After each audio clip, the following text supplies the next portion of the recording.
Bismillahirrahmanirrahim. Kita baca Iqra 3. Ba, bi. Okey. Tati, dadi, nani, mami, baba, bibi, tati, titi.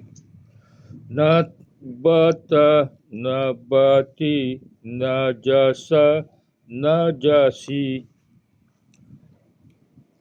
Balada, baladi, hasana, hasani. Amila, syahida, fahima, lazima. Biti, jiho, dadidi, fifi, imami. Wassalamu. Assalamu. Sadaqallahul azim. Amin.